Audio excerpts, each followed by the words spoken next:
Momen HUT ke-76 RI pada tanggal 17 Agustus ini, tak lengkap rasanya jika tidak mengadakan perlombaan. Rupanya, ketiga pemimpin daerah ini pun tak mau kalah untuk tanding lomba makan kerupuk. Seperti Anies Baswedan Gubernur DKI Jakarta, Ganjar Pranowo Gubernur Jawa Tengah dan Ridwan Kamil Gubernur Jawa Barat.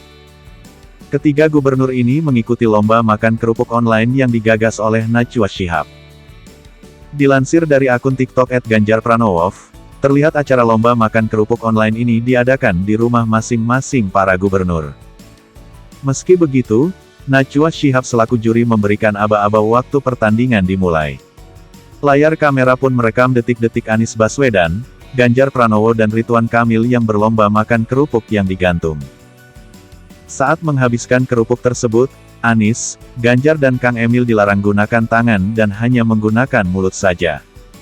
Melihat aksi ketiga gubernur, Najwa Shihab melongo. Melihat aksi Ganjar Pranowo, Jawa Shihab makin dibuat terkejut. Kita lihat nampaknya Pak Ganjar nafsu makannya luar biasa ya, ungkap rekan Najwa Shihab. Tak lama setelah itu, Ganjar Pranowo berhasil memakan kerupuk yang digantung.